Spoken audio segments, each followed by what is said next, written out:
কিন্তু তার পিছনে ওই মিস্ত্রি ভাই আমার গিয়ে একটা কারেন্টের তারে জয়েন করেছে, আবার সেই তারটা কারেন্টে গিয়ে জয়েন করার পরে তবে ধূপ করে লাইট জ্বলে, আবার সুইচ মারলে আলো জ্বলে, আবার সুইচ বন্ধ করে দিলে আবার বন্ধ হয়ে যায়, তাই না?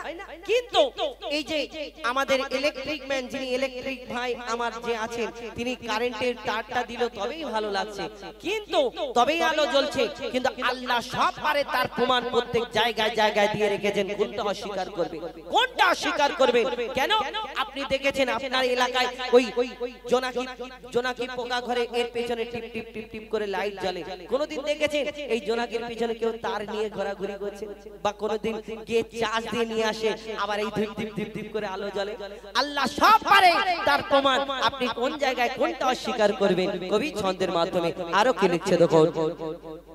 बिना कारेंटे जोनाकी बाती जलाय, बिना खोटीते आसमान केमन भेसे रय, बिना कारेंटे जोनाकी बाती जलाय, बिना खोटीते आसमान केमन भेसे रय, झिनुकेर पेटे मुक्ता राखे दयामय, 7,000 धन मानिक राखे सापेर माथाय, झिनुकेर पेटे मुक्ता राखे दयामय, 7,000 धन मानिक राखे सापेर माथाय, সূর্যের এত আলো কোথা থেকে এলো, সূর্যের এত আলো কোথা থেকে এলো, জানে আল্লাহ শুধু।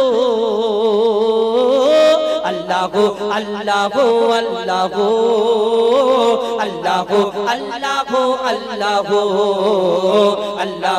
আল্লাহ আল্লাহ আল্লাহ আল্লাহ আল্লাহ আল্লাহ আল্লাহ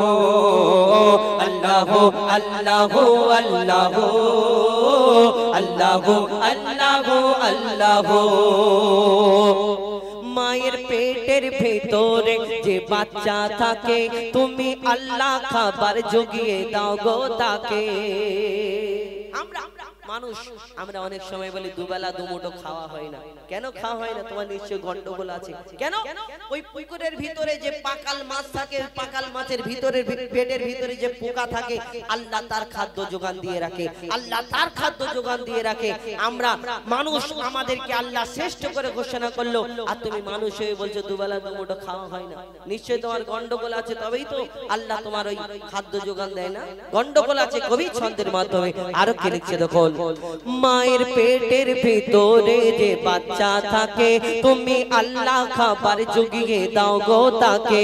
মায়ের পেটের ভিতরে যে বাচ্চা থাকে তুমি আল্লাহ খাবার জুগিয়ে দাও গো তাকে। সারা দুনিয়াতে আল্লাহ তোমার করুণা, যত মাখলুক আছে কেউ ভোখা থাকে না। সারা দুনিয়াতে আল্লাহ তোমার করুণা, যত মাখলুক আছে কেউ ভোখা থাকে না।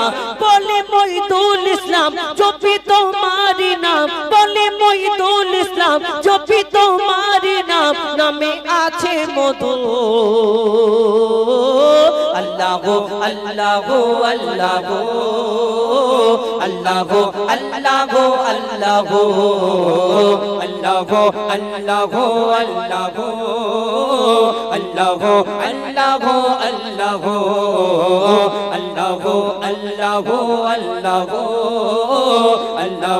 আল্লাহ আল্লাহ আল্লাহ আল্লাহ।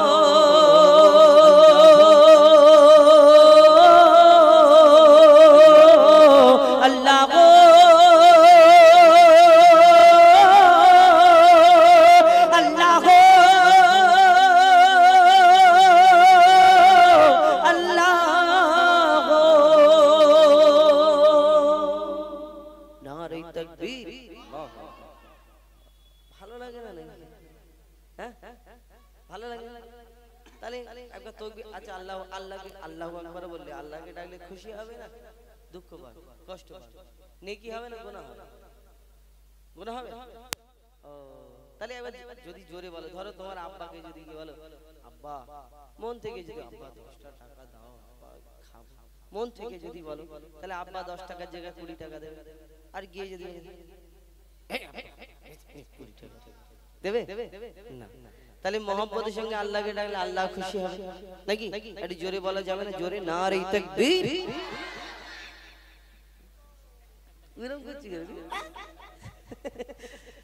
সবাই মিলে ওর মতো সবাই যাবে নারে তাকবীর আল কোরআনের আলো আল হাদিসের আলো ও ঘরে ঘরে যাবে।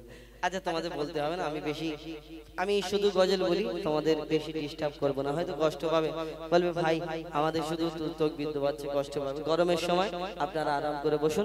এখন আমি একটা দুটো আপনাদের সঙ্গে পবিত্র নাত শরীফ শোনাই, কেন হাম একটা দুটো শুনিয়েছি, তারপরে পবিত্র নাত শরীফ আপনাদের সঙ্গে শোনাবো, তারপরে আপনাদের আবার জলসার ব্যবস্থা আছে নাকি? হুজুর আছে আমাদের সাইফুল্লাহ সাহেব সুদূর বাসন্তী থেকে উপস্থিত হবেন আপনাদের সম্মুখে। তানার খুব সুন্দর তানার মুখ থেকে আমরা শুনে থাকি ইউটিউবের মাধ্যমে। তারপরে তিনিও গজল বলেন। তানার মাদ্রাসায় আমরা গিয়েছিলাম, ওনার মাদ্রাসাতে আমরা দুবার প্রায় 2-3 বার অনুষ্ঠান করেছি। তো যাই হোক, তিনি আসবেন আপনাদের সম্মুখে, তানার মূল্যবান কিছু বক্তব্য এবং কিছু কথাবার্তা দিনই আলোচনা আপনাদের সম্মুখে শোনাবেন, আপনারা মন দিয়ে শুনবেন। এখন একটি ঘটনামূলক গজল আপনাদের সম্মুখে শোনাই, একটু মন দিয়ে শুনতে হবে। ঘটনামূলক গজল আপনাদের মন দিয়ে শুনতে হবে। এবং আমি অনুরোধ করব আমার ভাইরা যারা রাস্তায় দাঁড়িয়ে আছেন কষ্ট করে, আমার দাদারা সুন্দর বসার ব্যবস্থা করেছে, হয়তো প্যান্ডেলের ব্যবস্থা করিনি, চেয়ার টেবিলের ব্যবস্থা করেনি, তো অনুরোধ করব একটু যদি রাস্তায় না দাঁড়িয়ে, আবার অনেকজনা বললে আবার চলে যায়, যাবার দরকার নেই, যদি না ভালো লাগে আসতে হবে না, কিন্তু যদি বসে যান তাহলে ভালো লাগবে। কেন অনেকজন আবার ভাবে আমি হ্যাঁ। তো আপনাদের সম্মুখে আমরা গজল শোনাবো, আপনাদের যদি একটু ভালো লাগে একটু বসবেন, আমি বেশি কিছু বলবো না। তো এখন ঘটনামূলক গজল শোনাই যে আপনাদের এই এলাকা থেকে অনেকজন হয়তো হজে গিয়েছেন, কিন্তু আপনাদের এই এলাকায় দেখবেন হাজী সাহেবরা আসার পরে কি দেয়, জমজমের পানি আর খেজুর দেয়, তাই না? কিন্তু আপনাদের এলাকায় দেখবেন ওই খেজুরের মধ্যে অনেক রকম খেজুর থাকে, গোল খেজুর, পাকা খেজুর, শুকনো খেজুর, লম্বা খেজুর, একটা খেজুর থাকে বিনা দানার খেজুর। আপনাদের এই এলাকায় কত হাজার হাজার খেজুর গাছ আছে, কোন খেজুর গাছে এমন দেখাতে পারবে না যে খেজুর গাছে খেজুর হয় কিন্তু খেজুরের মধ্যে দানা থাকে না, এরকম হয় না, হয় না। কিন্তু আরবের বুকে যে বিনা দানার খেজুর হাজী সাহেবরা যে আনে, এই বিনা দানার খেজুরটা হলো কি করে? সব খেজুরের মধ্যে যদি দানা থাকে, এই বিনা দানার খেজুরটা কি করে হলো? মন দিয়ে শুনতে হবে। এই গজলটা শুধু বিনা দানার খেজুর নয়, আরো অনেক কিছু রয়েছে, মন দিয়ে শুনতে হবে। আমার দয়ার নবী মায়ের নবীকে আল্লাহ ধরনীর বুকে পাঠালেন, তার আব্বা জান ছিলেন না, তিনি এই ধরনীর বুকে মা আমিনার ঘরে যখন আসলেন, মা আমিনা বড় চিন্তা করে, কষ্ট করে যে আল্লাহ এত সুন্দর একটা ফুটফুটে বাচ্চা দিয়েছেন, কিন্তু এর আব্বা নেই, কেমন করে মানুষ করব? তখন আল্লাহর তরফ থেকে মা আমিনার কাছে কি খবর আসে, কবি ছন্দের মাধ্যমে লিখছে, দেখুন। মা আমিনার দোলাই দেখো দোলে মিমের ফুল, দুনিয়া ঘুরে পাবে না গো যাহার সমতল। মা আমিনার দোলাই দেখো দোলে মিমের ফুল, দুনিয়া ঘুরে পাবে না গো যাহার সমতল। সে আসার পরে পড়ছে দেখো, আসার পরে পড়ছে দেখো সারা জগৎ গোল। কি পড়ে? বলে লা ইলাহা ইল্লাল্লাহু মুহাম্মদ রাসূল, লা ইলাহা ইল্লাল্লাহু মুহাম্মদ রাসূল। মা আমিনার দোলাই দেখো দোলে মিমের ফুল, দুনিয়া ঘুরে পাবে না গো যাহার সমতল। মা আমিনার দোলাই দেখো দোলে মিমের ফুল, দুনিয়া ঘুরে পাবে না গো যাহার সমতল।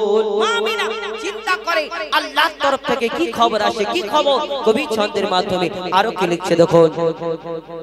পিতার ছায়া ছিল না মাথায়, নবী জন্ম নিল যখন, শুধু ছিল মা আমিনা, ছিল না ভাই বোন, শুধু ছিল মা আমিনা, ছিল না ভাই বোন।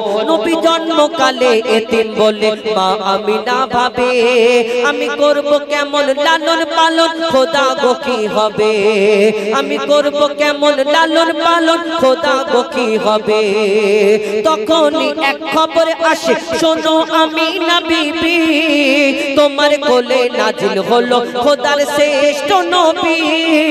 আল্লাহ স্বয়ং তার লালন পালনে নিয়েছে গোবার, আর জিবরিল আমিন থাকবে হয়ে ওর পাহারাদার। ও সৃষ্টি কোলের শিরোমণি, সৃষ্টি কোলের শিরোমণি হবে নবী ফুলের মোল দুনিয়াতে যার নাম হবে মুহাম্মদ রাসূল দুনিয়াতে যার নাম হবে মুহাম্মদ রাসূল মা আমিনার দোলাই দেখো দোলে মিমের ফুল দুনিয়া ঘুরে পাবে না গো যাহার সমতুল মা আমিনার দোলাই দেখো দোলে মিমের ফুল দুনিয়া ঘুরে পাবে না গো যাহার সমতুল বিনা দানার খেজুর কি করে হলো কবে থেকে হলো এই ধরনের বুকে আমার এক নবী দো জাহানের বাদশা যখন দিন প্রচার করে ইসলাম প্রচার করে আমার নবীকে অনেকজন কষ্ট দিতেন বেদিনরা ইহুদিরা একদিন আমার দয়ার নবী মায়ের নবীকে কেউ ওই উটের নাড়ি ভুঁড়ি চাপিয়ে দিতেন কেউ ওই পাথর ছুঁড়ে আঘাত করতেন একদিন আমার দয়ার নবী মায়ের নবীকে একটা ইহুদি ফোন দিয়ে আটলো যে আমি ওই নবী মুহাম্মদ যে নবী বলে প্রচার করে আমি তাকে একটা পরীক্ষায় ফেলবো কি পরীক্ষা আমার দয়ার নবী মায়ের নবীকে একজন ইহুদি আমার নবীর সামনে এসে বলে শোনো মুহাম্মদ তুমি তো দুনিয়াতে নবী বলে প্রচার করো তোমার আগে অন্যান্য নবীরা এসেছে কেউ মুর্দাকে জিন্দা করে দেখিয়েছে কেউ পাথর কেউ ওই দুনিয়াতে ওই গাছপালা পশু পাখিরা কথা বলতো কোন নবীর সঙ্গে কিন্তু তুমি যে মুহাম্মদ নবী তোমাকে কেমন করে মেনে নিতে পারি কেন তোমার আগে অন্যান্য নবীরা এসেছে এক এক রকম মুজিজা দেখালো কিন্তু তুমি মুহাম্মদ তোমাকে আমি একটা পরীক্ষা করতে যাই কি পরীক্ষা সে পকেটে করে একটা খেজুরের দানা খেজুরের আঁটি এনে বলছে শোনো মুহাম্মদ সে চিন্তা করছে আমি এমন পরীক্ষা করব মুহাম্মদ কোনোদিন উত্তর দিতে পারবে না কি শোনো পকেট থেকে খেজুরের দানাটা বার করে বলছে শোনো মুহাম্মদ তোমাকে আমি খেজুরের দানাটা দিচ্ছি তুমি আমার সামনে পুঁতে দেবে আর একদিন একটা গাছ বের করে দেখাতে হবে তখন আমার দয়ার নবী মায়ের নবী সেই ইহুদিকে বলে শোনো শোনো তোমার এই খেজুরের দানা সে ভাবছে এবার হয়তো মুহাম্মদ ছুট দেবে পালাবে কিন্তু আমার দয়ার নবী খেজুরের দানাটা নিয়ে মিচকে হেসে বলছে শোনো তোমার সামনে আমি দানাটা পুঁতে দিচ্ছি আল্লাহর হুকুমে আল্লাহর ইচ্ছাতে এখানে শুধু একটা গাছ হবে না একটা গাছ হবে গাছেতে ফল হবে এই ফলও তোমাকে কালকে খাওয়াবো যখন এই কথা বলে ইহুদি তখন চিন্তা করে গা থেকে ঘাম ছাড়ে কেন একদিনে গাছ হবে ফল হবে না কেমন করে হয় কিন্তু আমার দয়ার নবী মায়ের নবী যখন এই কথা বলে সেই ইহুদি ঘরে চলে যায় দানাটা আমার নবী পুঁতে দেয় তার সামনে সে চিন্তা করছে এবার কেমন করে মুহাম্মাদের কাছে বাঁচবো তারপর কি ঘটনা হয় আর এই বিনা দানার খেজুর কি করে হলো কবি ছন্দের মাধ্যমে লিখছে দেখো এক খেজুর দানা নিয়ে এক ইহুদি নবীর কাছে কয় এক খেজুর দানা নিয়ে এক ইহুদি নবীর কাছে কয় বলে তোমায় নবী মেনে নেব এই দানাতে যদি একদিনে গাছ হয় তোমায় নবী মেনে নেব এই দানাতে যদি একদিনে গাছ হয় আর সেই দানা নিয়ে নবী আমার মাটিতে পুঁতে হাসে সেই দানা নিয়ে নবী আমার মাটিতে পুঁতে হাসে বলে এই দানার ফল খাবে গোকাল ইহুদি তুমি এসে এই দানার ফল খাবে গোকাল ইহুদি তুমি এসে ভাবে ইহুদি সত্যি যদি এই দানাতে গাছ হয়ে যায় সেই ভয়েতে গভীর রাতে ইহুদি দানা চুরি করে তুলে নেয় ইহুদি গভীর রাতে ঘুম আসছে না ছটফট করছে আর ঘুম থেকে উঠে চিন্তা করছে মুহাম্মাদের গাছ দানা থেকে যদি গাছ হয় তাহলে আমাকে কলমা পড়তে হবে মুসলমান হতে হবে আমার সম্মান থাকবে না ইহুদি আস্তে আস্তে আস্তে আস্তে গভীর রাতে আমার দয়ার নবী যেখানে দানা পুঁতেছিল সেখানে এসে হাজির এবার চারিদিকে দেখছে লোকজন কেউ নেই কি চারিদিকে দেখার পরে দেখে লোকজন কেউ নেই দানাটা আস্তে করে তুলে আর পকেটে পড়ে নেয় এবার চিন্তা করছে মুহাম্মদ কেমন করে গাছ বের করে দেখায় আমিও দেখবো কেন দানা তো আমি তুলে নিয়েছি বিনা দানায় গাছ কি করে হবে না দানা যদি না থাকে গাছ কি করে হয় তারপর কি ঘটনা হয় তারপর ইহুদি নিজের বাড়ির দিকে যাচ্ছে লোকজন জোগাড় করছে শোনো শোনো কালকে মুহাম্মদকে বেইজ্জত করব আমি আর তোমরা সবাই মিলে তামাশা দেখবে তারপর কি হয় কবি ছন্দের মাধ্যমে লিখছে দেখো ভাবে ইহুদি সত্যি যদি এই দানাতে গাছ হয়ে যায় সেই ভয়েতে গভীর রাতে ইহুদি দানা চুরি করে তুলে নেয় সেই ভয়েতে গভীর রাতে ইহুদি দানা চুরি করে তুলে নেয় পরের দিনে সেই ইহুদি নবীর সাথে গাছ দেখতে যায় কি হয় পরের দিনে সেই ইহুদি নবীর সাথে গাছ দেখতে যায়, গিয়ে দেখে সেথায় গাছ হয়ে ফল ভরে নয়। নবী তাকে নিজের হাতে সে গাছের খেজুর খেতে দেয়, আর খেজুর খেয়ে বলে ইহুদি এর দানা কোথায়? আমার নবী সেই গাছের খেজুর সেই ইহুদিকে খেতে দেয়, একটা খায়, দুটো খায়, তিনটে খায়। আমার নবীকে আবার প্রশ্ন করে, মোহাম্মদ আর জীবনে তোমাকে প্রশ্ন করব না, বলো একটাই উত্তর দাও, শেষ কথা আমি আর কোনোদিন বলবো না। কি? যে শোনো, আরবের বুকে এত হাজার হাজার লক্ষ লক্ষ খেজুর গাছ আছে, সব খেজুরের মধ্যে যদি দানা থাকে, তোমার এই গাছ হয়েছে, গাছের মধ্যে খেজুর হয়েছে, কিন্তু খেজুরের মধ্যে দানা নেই, কি ব্যাপার? আমার দোয়ারে নবী কি উত্তর দেয় তাকে? কবি ছন্দের মাধ্যমে লিখছে, দেখো, সেই খেজুর খেয়ে বলে ইহুদি এর দানা কোথায়? আর নবী বলে যে গাছের দানা, নবী বলে যে গাছের দানা। স্বপ্নে আবার বলছে খোদা বুঝতে পারোনি, কুরবানি দিল, আল্লাহর পছন্দ হয়নি, আবার স্বপ্ন দেখালে, কি হয়?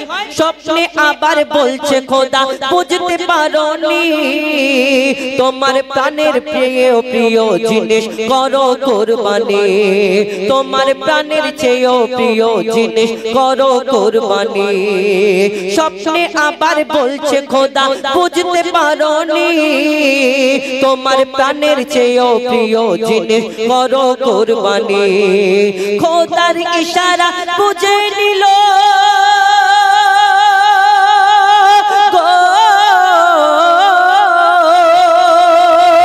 খোদার ইশারা বুঝে নিল ইব্রাহিম খলিল, খোদার ইশারা বুঝে নিল ইব্রাহিম খলিল।